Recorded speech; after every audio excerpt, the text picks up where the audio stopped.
My self doctor M के Saxena.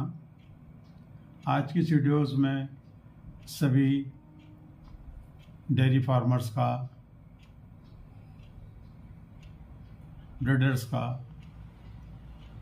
Para veterinarians, गौ सेवक, मैत्री के अंतर्गत ए ट्रेनर्स का बहुत बहुत स्वागत है। आज की इस वीडियोज़ में मेरा टॉपिक होगा कि इंजेक्शन एमोक्सिडियम फोर्ट के क्या क्या उपयोग हैं और इसका उपयोग किन किन बीमारियों में सटीक तरीके से किया जा सकता है। इस विषय पर मैं आपसे चर्चा करूंगा। जैसा कि आप जानते हैं कि एमोक्सिडियम फोर्ट एक बहुत ही पोटेंट ड्रग्स होती है, एंटीबायोटिक होती है, ब्रॉड स्पेक्ट्रम एंटीबायोटिक है तथा इसका उपयोग हम बैक्टीरियल इन्फेक्शन को चेक करने में बहुत आहिस्ते करते आ रहे हैं। और हमारी एडवाइस भी ये रहती है कि यदि कोई बैक्टीरियल इन्फेक्शन है तो इसका उपयोग हम करें तो इसके हमें रिजल्ट बहुत अच्छे मिलेंगे। किंतु वायरल डिसीज़ में इसका उपयोग बिल्कुल भी नहीं करना चाहिए। इसका उपयोग करने से इसमें कोई फ़ायदा नहीं होगा। अतः बैक्टीरियल इन्फेक्शन को ये बहुत अच्छे से चेक करता है तथा उससे प्राय समाप्ति भी करता है। यह जानवरों के लिए बहुत उपयोगी तथा बैक्टीरियल इन्फेक्शन के लिए एक प्रभावी दवाई होती है तथा कम से कम समय में यह इस बीमारी को समाप्त भी कर सकता है।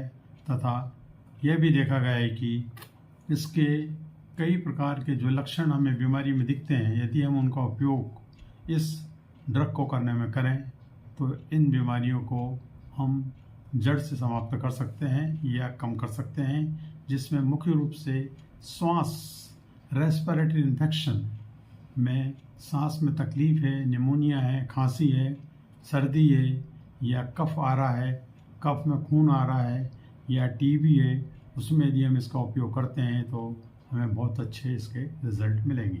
इसके अतिरिक्त गर्भाशय में कई बीमारियां होती हैं, जिसमें मुख्य रूप से पायोमेट्रा, मेट्राइटिस, सर्विसाइटिस और डिस्ट्रोकिया या अन्य कई ऐसी बीमारियां हैं जिसके अंदर पस आ रहा है या एनएसएस कंडीशन हो रही है जिसमें जानवर में दिक्कत आ रही है, तो हम यदि इसका उपयोग करते हैं तो इस ड्रग के माध्यम से हम काफ़ी रिलीफ प्राप्त कर सकते हैं। इसके अलावा पोस्ट ऑपरेटिव केयर के में मुख्य रूप से जब हम ऑपरेशन मेजर या माइनर ऑप्शन होता है उसके पश्चात पोस्ट ऑपरेटिव केयर बहुत आवश्यक होती है। यदि पोस्ट ऑपरेटिव केयर में हम इसका यदि उपयोग करें, इंजेक्शन का उपयोग किया जाए तो निश्चित ही हमें उसकी रिकवरी बहुत फास्ट मिलेगी। और किंतु इसमें एक सावधानी रखना पड़ेगी, इसके इलाज को हमें 3 to 5 डेज तक करना होगा, तभी रिकवरी हमें दिखेगी। इसके अतिरिक्त जानवरों में कई बीमारियां हो जाती है, जॉइंट पेन हो जाता है, जॉइंट में अर्थराइटिस हो जाती है, जॉइंट में सूजन आ जाती है, दर्द होने लगता है, चलने में दिक्कत होती है। ऐसी कंडीशन यदि है कि इन्फेक्शन के कारण है या किसी ट्रॉमा कंडीशंस में है तो भी ये काफ़ी उपयोगी होता है।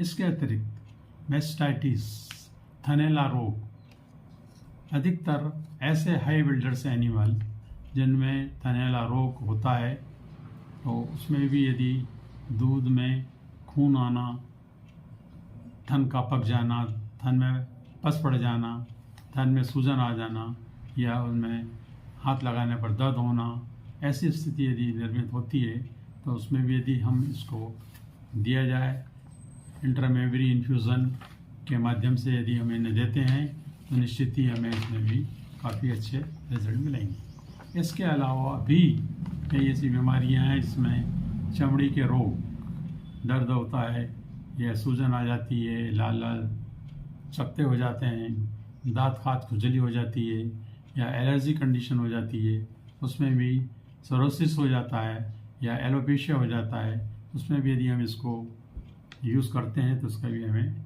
रिज़ल्ट बहुत अच्छे मिलते हैं। इसके अलावा भी कई बीमारियां हैं जिसमें मुख्य रूप से urinary tract infection, UTI infection, इसमें पेशाब रुक रुक का आना, पेशाब में जलन होना या बार बार खुजली होना, ऐसी स्थिति में भी ये बहुत अच्छा काम कर सकता है। इसके अतिरिक्त भी दस्त है, पेचिस है, एंट्राइटिस है, डिस्निया या डायरिया है, और इस कंडीशन में भी हमें बहुत अच्छे रिजल्ट मिले हैं तथा इसके उपयोग से काफ़ी जानवरों को फ़ायदा हुआ है। किंतु कभी कभी ये देखा जाता है, क्योंकि ये एक ब्रॉड स्पेक्ट्रम एम्पिसिलिन इंजेक्शन होता है, जिसे कभी कभी गलत उपयोग से या किसी कंडीशन से इसमें कुछ रैशेस वगैरह आ जाते हैं या साइड इफ़ेक्ट हो जाते हैं, जिसमें कि दस्त लगने की शिकायत हो सकती है, उल्टी होने की शिकायत हो सकती है, या चमड़ी लाल होने की हो सकती है। ऐसी स्थिति में इसका उपयोग हमें नहीं करना चाहिए तथा हमें वेट डॉक्टर से कंसल्ट कर इसको हमें शॉर्ट आउट करना चाहिए। इसके अलावा भी छोटे जानवरों में भी हम इसका उपयोग बहुत अच्छे से आसानी से कर सकते हैं, क्योंकि ये प्रोडक्ट कई तरीके से कई इसमें मिलता है, जिसमें छोटे जानवरों के लिए 300 mg, 600 mg, बड़े जानवरों में 3000, 4.5 mg में भी अवेलेबल है। और इनका उपयोग हमें डॉक्टर के कंसल्टेशन में या उनके सुपरविज़न में ही करना चाहिए, जिससे कि हम इन चीज़ों से या साइड इफ़ेक्ट से बच सकते हैं। साथ ही साथ ऐसा देखा गया है कि बड़े जानवर में इसका उपयोग यदि हम करते हैं तो उसका वेट हमें ज़रूर कैलकुलेट करना चाहिए। जैसे कि इसका जो डोज़ है 7 mg पर kg बॉडी वेट के हिसाब से हमें कैलकुलेट करना चाहिए कि कितना वेट यदि जानवर का है, उस वेट के हिसाब से हमें इसको लगाना चाहिए, दवाई का उपयोग करना चाहिए। इसका हमें विशेष ध्यान रखें। नेक्स्ट वीडियोज़ में मैं इसके और भी अन्य प्रोडक्ट हैं, उस बारे में मैं आपसे चर्चा करूँगा। धन्यवाद।